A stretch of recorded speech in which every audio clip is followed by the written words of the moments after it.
Said I grew up out here on the central coast of California, Santa Maria Valley, and right over the hills here is Lompoc. But before you get to Lompoc, there has always been Vandenberg Air Force Base. Okay, and that is where a lot of stuff goes on. Vandenberg was being developed to be a second landing place for the space shuttle until the Challenger went down in the 80s, and then those plans were scrapped.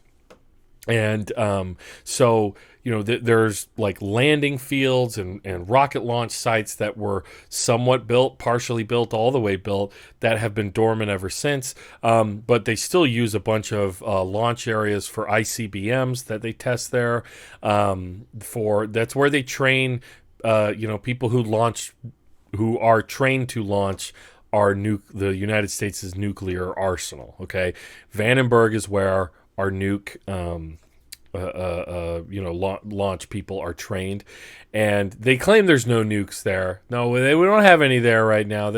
We just train people here, but you never know, right? There's lots of interesting stories about that. This also, SpaceX became involved in Vandenberg in a big way years ago. They've launched a few important projects from there. So it's like basically our government is renting that out to SpaceX. Now, Vandenberg is no longer the Vandenberg Air Force Base. And believe it or not, one of the, there are many things that the Biden administration remember when Trump came into office, how he undid so many things that the Obama administration did. Not so with the Biden administration. They're going to leave a lot of Trump stuff in place, whether it's immigration policy or, lots of different policies. I mean, Louis DeJoy is still at the post office, for instance. But Vandenberg, one of those things is the Space Force. And that was illustrated clearly when a couple weeks ago, I didn't cover this when it first happened, but gotta mention it. Vandenberg is no longer Vandenberg Air Force Base. It's Vandenberg Space Force Base. Space Force! Everybody, come over here. We're going to launch the space. Vandenberg Air Force Base changed its name in honor of Space Force. They had an official ceremony. This is in our local corporate, media, corporate TV news. Vandenberg is ready for launch into a new era of space exploration. Hey, great lead there. Vandenberg is ready for launch into a new era of space exploration, innovation, and defense. The base is now the third in the country to carry the Space Force name. So this is how corporate news cheerleads, militarism, guys. A changing of the guard took place at a special ceremony in front of hundreds of people. The 30th Space Wing was flagged. The 30th Space Wing flag was rolled up and retired and replaced by a Space Launch Delta 30 flag. Vandenberg Air Force Base, as it's been known since 1957, is now Vandenberg Space Force Base. I am so excited for Vandenberg, for the community, for this organization on this significant step that we're taking today, said Colonel Anthony Mastelier. Space Force personnel will be known as Guardians, not Airmen. Oh, that doesn't sound weird, but most things won't change much. They'll continue to ensure launch providers have an area to safely test missiles or put satellites into orbit. Quote, what we're doing is part of a larger issue that we see on the horizon, Mastelier said, building the range of the future to be ready to support the increased demand for spacelift. We're seeing it already. A lot of new venture capital is being poured into space. That stands to benefit nearby cities like Lompoc. Lompoc's Mayor Janelle Osborne said, we see not only the military but also the commercial launches that are expanding. That partnership where we can provide support, personnel, jobs, and housing. The base will continue to protect American interests in space. Colonel Mastelier says China and Russia are building weapons designed to negate space capabilities. Everything that is supported by space capabilities is at risk if we're not prepared and ready to defend should the day come, Mastelier said. So there you go. The base is preparing for its 2000 launch this year. Let's see. There's some pictures. Here's another update. Space Force activates first field command. That was in Colorado. Let's see. The thing is, let's see. I read another article about Space Force, and basically, guys, this is a branch of the military. The entire branch is barely more than 4,000 people. And it's mostly going to all. Oh, here's some of the pictures of the ceremony. Flags flapping.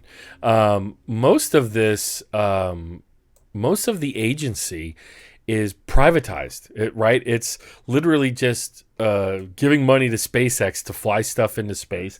And guess what? SpaceX has developed a method to basically drop weapons anywhere on the planet with their rockets. So a lot of you nerds thought that SpaceX was going to be about going to Mars and, opportunity, exploration. And it's just good old fashioned space militarism. They're literally going to, launch whatever type of weaponry we want to drop to the United States military, or sympathetic groups that we want to help out, right? Secret, clandestine, all that kind of stuff. Let's see. I got a bunch of comments here. I want to acknowledge. Valor says, "I can't believe Space Force is still a thing. It's wildly silly, like a child came up with it." Let's see. Valor, if we don't make a bomb for space first, then they win. Oh man. Evil Yoda, this is a major violation of international law. The entire world should sanction the U.S. Yeah, that's crazy. But it got even more embarrassing at the Vandenberg thing. This is a good op-ed in Task and Purpose. I believe it's like a military, like a military themed website. Guys, this was literally at Vandenberg. Can you believe this? Major General Deanna Burt, Combined Force Space Component Command Commander, addresses attendees at the International Space Day celebration, where she was also officially sworn into the U.S. Space Force, May 7th, 2021, Vandenberg Air Force Base, California. So this is a couple months ago. But, I mean, look at this. Look at this. Like, they literally, they thought this was smart. And it's funny, this op-ed, the title of this op-ed is "The Space Force is Unsure of Who the Good Guys Are in Star Wars." And there's a lot of really funny sarcasm in this piece. Task and Purpose. So she's taken with pictures besides multiple stormtroopers and Boba Fett, and Darth Vader was also there. As this writer says, none of the aforementioned Star Wars characters can be described as, quote, good guys, with the possible exception of Darth Vader, whose commitment to increasing lethality is legendary. In the end, he too was a casualty of the Empire's failed counterinsurgency strategy. That's a good bit, man. The inclusion of Imperial representatives is all the more anachronous, considering how quickly the Tennessee Air National Guard moved to punish all involved in a 2018 re-enlistment ceremony that involved the dinosaur sock puppet. But rank hath its privileges. Nobody roasts the military like the military. Like when folks who've been in the military really understand it. U.S. Space Force spokesman Mike Pearson explained that the Star Wars reenactors were volunteers from the local community who were helping to celebrate International Space Day at the Combined Space Operations Centers.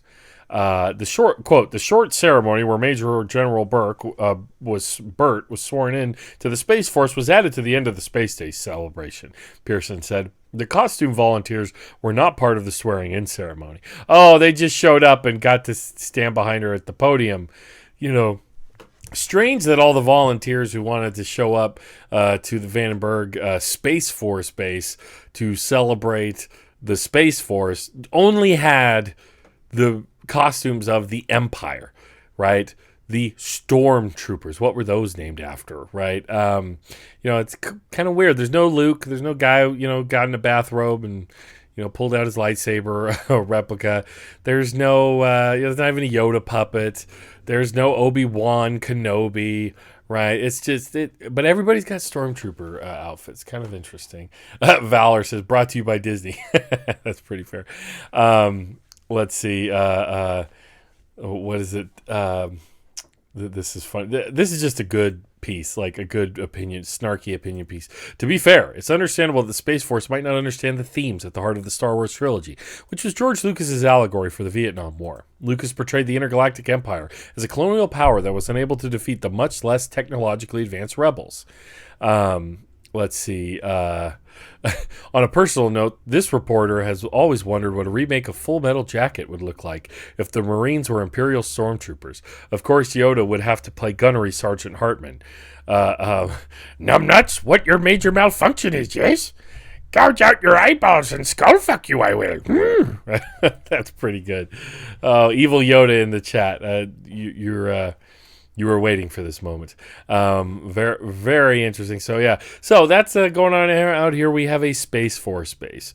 I should mention that Vandenberg, like I said, it's been the major testing site of intercontinental ballistic missiles. Those that launch are prepared to launch nuclear weapons. Should the United States president decide that needs to happen. It's been the center of protests. Like, there is a group that regularly protests there. There's a man named Dennis Appel, I believe his name is.